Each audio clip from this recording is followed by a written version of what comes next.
Hey everyone, welcome back to Unicorn Dust Designs. Today I wanted to share with you some fall inspiration using some odd items around the house. These are definitely going to be fun and playful, and I hope you guys enjoy the video. We are going to start off with baby formula cans. Yes, baby formula cans. We have a lot of them, so we might as well put them to use. You can also use coffee cans. So I'm going to measure my cans first. I'm going to go around. This way I can just lay down my measurements onto my decoupage paper instead of trying to kind of like wrap it around, figure it out. Like this just makes the process so much easier. So I laid it down, did the length. Now I'm doing the height, and you'll see I'm going to take my pencil and I'm going to go all the way across and mark it a couple times. That way, when I use my scissors to cut across, I will have a nice straight line to work with. I'm going to do the same exact thing for our small cans as well. And I also make sure that I'm using the straight edges of my decoupage paper. That way I have a straight edge to place on the bottom of my can so that my decoupage paper doesn't go in a wonky direction. So I'm taking my liquid patina. I put a small amount on to start it off, and then I'm going to place my decoupage paper on top. I am going to continue to do this all the way around, doing very small sections. So I'm going to take that liquid patina. I'm going to do about maybe like an inch or two. And then I'm going to kind of pull on that decoupage paper to make sure it's nice and tight. Get my plastic wrap, and I'm going to smooth that on out. For these projects, I am using the galvanized metal decoupage paper, and I am also going to be using the neutral ticking stripe paper, all which I do have in stock. So we're going to continue to bring this all the way around, and you guys having that straight edge on one side, it is so extremely helpful for your paper not to start kind of like going in a different direction as you're going around your can. So after I'm done with that one, I'm going to just show you how good this paper looks.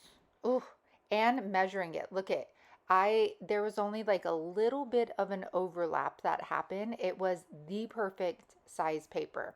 Now, for the neutral ticking stripe paper, I did have to paint my cans with crinoline, and this is because the dates on these cans were showing through. You could see on the galvanized metal one, I didn't need to paint them. So this one I did need to paint. So dependent upon the decoupage paper you use, you might have to paint your surface first. Now I'm going to use the neutral ticking stripe paper. This looks so good. You guys, these come out so stinking cute. So here they are finished. Voila, look at how good those look. I cut these faces off of, I cut them off of something. I used my Cricut to create these. You can also use, you can print faces off with your basic everyday printer and decoupage them on as well, or you can draw them on with black paint marker or a black Sharpie as well. So if you don't have a vinyl cutting machine, you can still do these projects as well. So I'm going to go ahead and push those on down, and then we are going to our stems, and these are from Dollar Tree, and I'm going to use JB Weld on these just so I have better chance of the stems not popping off. If y'all have crafted for any amount of time, you know that if you use hot glue on metal, it just usually like you could peel it right off, and I don't want that to happen because I am selling these, or I did sell them. So I'm applying a generous amount of the JB Weld, and I'm going to put those on the stems of our pumpkin, and then I'm going to apply them to the top. You can also use spindles as well. There's so many options for stems, but I did have a surplus of these from my Dollar Tree stash. So we're going to use these. You can even grab sticks from outside. Those work too. Now we're going to top it off with some Spanish moss. Give me ideas, you guys, on what else you would put on the top of the pumpkins. I feel like Spanish moss is commonly used, and I don't know what else I would use. So drop down in the comments some ideas you would have done for this top part. For me, I'm using Spanish moss to cover up the top of this pumpkin. Um, I put on a little too much in the beginning and it looked like it had like a crazy hairdo. So I thinned that out. I'm just hot gluing and pressing this on, just making it look very like carefree and whimsical. And I'm going to do that for all of our pumpkins here. And of course, we have to accessorize. So I am going to take some of these leaves I got off of some flower, and then I'm going to hot glue them to the side of our stem. Now, you guys, at first I put these leaves on with the little plastic part on the bottom of them, and it made the leaves want to like open up where you could see that ugly plastic part on it. So I ended up taking them off and they worked so much better. So you could see right here, see how you could see like inside the leaves? And I didn't want to stick anything in there because that would have looked weird. So I ended up just taking them off and plucking them off. And this is how they turned out. I kept the top of them very simple. And this galvanized metal, you guys, look at how good this decoupage paper looks. Like, it's to the T. Like the farmhouses like over here, like that is what galvanized metal looks like. And so very farmhouse. I love them. I think they turned out good, and it was a great way of using all of those formula cans. You guys, make sure we're gonna start on our next DIY, the next two pieces. So we broke up some chairs and we do not throw anything away. So I have this piece and I have the top to the chair, which we are going to DIY as well.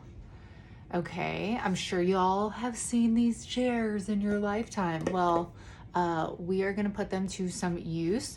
Make sure you guys are on Whatnot, because most of the stuff I've been making, I've been selling the same week on my Whatnot Thursday show at 7 p.m. Central. So like all my DIYs, and then I had, or maybe I still do, who knows, spindles and like these pieces that I broke up and stuff like that, I am auctioning off on Whatnot. So click the link down below. If you're a new user, you'll get $15 credit.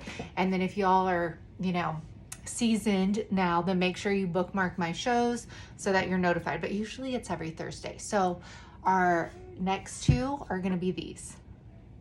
All right, this one, you guys, I'm kind of cheating because it's so easy. So I was like, what am I going to do with this? Because obviously it's like, but then I saw the holes on the top and I was like, oh my gosh, this can be used to stick pencils in or paintbrushes in. Like, do I have it in there? Oh, maybe not so much. I guess they're a little, well, I can screw a hole. I could screw that a little deeper, which is maybe what I'm going to have to do right now. But I realized that it sits up like perfectly. So let's go ahead and DIY this one. And I'm not painting this one, but I'm going to paint the other one. Don't get mad. Start off with my drill. So I just got a size that fit exactly the holes that were already there. And I'm going to drill down. It took me a couple of times because, again, we're trying to get those flowers to sit in there and not like wobble around. So once I found how far down I wanted to go, I'm going to put a piece of tape right there on my drill. This is going to guide me as to where to stop as I'm drilling so that all of my holes are a consistent length. Once I'm done, you guys, I just accessorize it with fall florals. I'm not gluing this in. I want this to be something that you can change throughout the season. If you're somebody that loves the vintage decor, salvaged wood, all of that stuff, this project is going to make you so happy. I actually picked up all of these florals, including these eucalyptus leaves from Dollar Tree this week. They have really, really nice picks.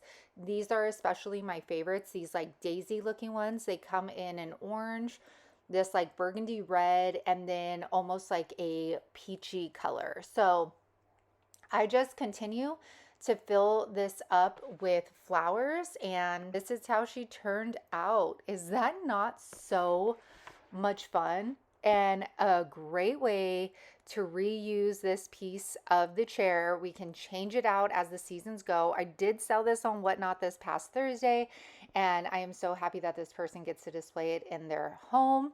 All right, now for the top of the chair, you guys. Here we go. This is my favorite, favorite, favorite, favorite. So I'm measuring. I don't know why I'm measuring because it's pretty obvious where the middle of this backing is. But I put some fabric underneath it just so it wouldn't wibble wobble. And I am going to hammer in a sawtooth hanger so that somebody would be able to hang this. I'm going to take the oak and leaves mold. I'm going to dust it with cornstarch. And the reason we do this is because it will help your clay release from your mold. I go ahead and just flip it and tap the excess out. And then I'm going to grab my mold. I use a mixture of DOS clay and I use the iron orchid clay. It just depends on what my hand touches when I, reaches inside the box. I'm going to press that in. And what's nice about the iron orchid molds is that micro rim on the side. It really makes it easy to push that clay out and get a nice clean mold out of it. So now I'm going to flip it around and I'm just going slowly because there's some little skinny branches right here, and that ends up working great. I filled up majority of this mold because I didn't know what I was going to use. And what I like to do now, I don't do clay molds a lot. I like to fill mine with resin. I just don't have the patience for clay. So needless to say, I don't layer a lot. If you want a pro that layers clay, check out Erin from Provincial Farmhouse. She is amazing with clay. All right, so I am basically laying everything out first so I know where I want my molds to go. I'm going to follow that all the way down, and then once I'm happy with how it looks, then I start gluing. There's sometimes I get a little dangerous and I'll just like go with it, but this time I definitely wanted to lay these out because I hadn't worked with this mold before. Now I'm going to take the biggest piece and my starter piece, and I'm going to put my Type Bomb wood glue on. I'm going to take a paintbrush and I'm going to brush that on the back of the mold while they're still wet. And this is going to just ensure that I've covered the entire piece with the glue. I'm going to lay that right down here, and now I can start piecing them together. And you can see I left everything where it initially was. That way I have my guide to follow. Now, when you're starting to layer the clay on top of each other, you just need light pressure, and it'll start forming to the top of the mold and then kind of go down onto your original surface. You don't want to use a lot of pressure and lose those details. So make sure that you're using very light pressure. On this right bottom side, you guys, I got a little dangerous, like I said, and I just kind of like freestyled this side, and it still came out pretty darn good. Once we were done with that, I'm going to take my little dipper brush in vintage linen, and I am going to paint the front and the back twice. I did 2 coats. Now, I should have known better because I did spray this piece with shellac before I did anything to help the tannins from coming through in the oils. But considering this was a kitchen item, which are usually the worst, the tannins started coming through like really bad. But I didn't really care because I knew I was going to add dark wax to this, which would cover those tannins up. But if you're not and you wanted this white, I highly recommend 2, maybe even 3 coats of a stain blocker like Salvation Solution or shellac before painting it white. I did have to go in with a couple size brushes to get into all of those details. And then once that was dried, I'm going to use liquid patina to seal in my paint. Liquid patina is going to give you that matte finish. Big Top is going to give you a little bit of sheen. And then DIY Clear Wax will give you that matte finish, but it kind of darkens and deepens the color of your paint a little bit. So the reason I'm using liquid patina though is because it's going to give me a kind of like slick surface. And I want that because when I apply my dark wax, I want to be able to wipe off majority of it. Now we're going to go into, this is the typesetting. No, this is the letterpress stamp. I wanted to use the typesetting stamp, but it was far too big. So I'm going to lay out all my stamps. I'm going to make sure that it fits. And you guys, on our Whatnot chat, the ladies said that they would put their home address right here, which I thought would be such a cute idea. I'm going to pick my stamps up with my stamp mount. I'm going to use our black permanent ink, and then I'm just going to put some pressure on that. And you guys, we're going to follow that all the way down so that it says welcome to our home. And once that is done, we are going to go in with that dark wax. So I always just use chippy brushes for my wax. And so I'm basically kind of like stippling this dark wax on. And y'all, if you have not used DIY's waxes, you are missing out. They're life changing, craft changing. I mean, they're so buttery smooth. You will not be disappointed. And you guys can find all these products on my website, which are linked in the description box. So I brush that on, and then I'm taking a paper towel and I'm going to buff it out so you can see how it's wiping back, but it's settling into all of the details, especially these molds. Oh my gosh, you guys, wipe the drool from your face. It's okay. I'm wiping mine right now. It's just, it looks so gorgeous. Oh my goodness. So I'm going to carry that on throughout my, I'm just going to call this a sign. And you can also use a microfiber cloth to wipe back your wax. That'll actually wipe it back even more. And then if you want to get crazy, especially on the molds, you can use a baby wipe, and that will really bring you back to like that white. Just don't press too hard because you don't want to take off your paint as well with or I guess you wouldn't if you use liquid patina because we sealed it. So I'm going to buff on over the stamp as well because that is permanent ink. It has dried and we are good to go. And you guys, check out how this turned out for being the top of a chair that most people probably would discard. Not me. No, no, no. Look at those molds. I did pretty well, if I do say so myself, for someone that doesn't layer molds that often. This will be on my Whatnot for auction this coming Thursday if anybody is interested in this, please. But you guys, look at the leaves in the actual chair top itself. Like, this just worked out so perfectly and I love it so much. This next one is another pumpkin, and I was inspired by Country Charm by Tracy. I had one of her mega videos playing in the background. And she made these pumpkins, but I think she was using like a burlap. I didn't have that, so I used an old pillowcase. I keep all of my like pillowcases that I change out during the seasons. So what I did with this, I did a hot dog fold and a hamburger fold. And then at the seam of this, I'm going to go ahead and I'm going to draw, it's going to look like a tunnel. You're going to draw a little baby tunnel. I'm going to use my fabric scissors and I'm going to go ahead and cut those out. And then once we are done cutting them out, we are going to hot glue them together. So you'll see what I'm talking about right here where I did it kind of like at the seam. You guys, I frayed this one and then I totally forgot I did it and didn't do it to the rest of them, but it's okay. It wasn't like a drastic difference. So, okay, so here we go. Okay, I lied. We're not doing that yet. So we are going to take layered chocolate mixed with some water and we're going to go around our pumpkin and then form or draw or paint the middle. I also tried the dark wax doing this as well and it worked, but this is what Tracy did, so that's what I did. Okay, now we're gonna hot glue that, making sure to leave a hole at the top. See how like my seam right there was still connected, so I didn't have to worry about gluing that? That's what I was talking about. Picking up what I'm putting down? Okay. So we got the hole left on the top. We're not flipping these inside or out. We want them to look like rustic. So if you have like jagged cut lines, if you fray it out, that's what we're going for. I tried doing this speckling thing like Tracy did, but it didn't really work for me. It was probably the material. Now I'm taking this filler, stuffing my pumpkin. I just buy a pillow from Walmart for my filler, and we're going to fill this up. I'm going to take a spindle and we're going to place the hot glue around the inside of our pumpkin hole. and then place the spindle in there and close it on up. Now, as I continue to put my tops in, um, what am I doing right here? Oh, I tried tying my ribbon around like Tracy did, but it wasn't vibing for me. So I ended up making a fabric bow instead and then hot glued that to the front of this pumpkin.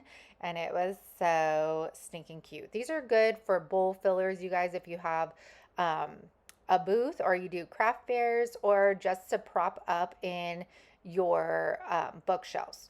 So for the other pumpkins, I have a bunch of these random pieces. I bought a box of like wood dollhouse stuff from somebody, and it had a bunch of these pegs and like tiny little spindles in it. So I am just going to coat these with some dark wax to give them some color. And as I started doing more, it looked a lot better when I put the hot glue in there, the spindle, and then pinched it together. It just looked better and a little bit tighter, I guess, like around the top instead of like flat like that other one did. So I just thought I would share that with you. So we are going to finish the tops of the pumpkins for every other one. I think I made 4 of them. And then we are going to do all the accessories different. So I just cut very thin strips of fabric here, and then I loop it and then I tie it off in the middle to make a fabric bow. I did some like a neutral fabric bow. I did some with color, and then I also did some that have like, a button in the middle, a sunflower, and again, we're just hot gluing those to the fronts. So you'll see right here, and this is where you guys can make them really original and different, and you could add so many different accessories to them. I used one of these like paper sunflowers from Dollar Tree on this one. I grabbed a orange button for another one. So just have fun with it, and look at how this turned out. Aren't they so cute? I did sell one on my whatnot sale this week, but next week I'll have the other 3 on my whatnot. I hope you guys enjoyed this video so much. I'm sorry I was not on screen this week. I had Montgomery homesick, so life was a bit chaotic. I appreciate you guys supporting me by watching my videos, commenting, hopping over on whatnot. You guys are so amazing, and I hope that you feel inspired watching this video. Bye, you guys.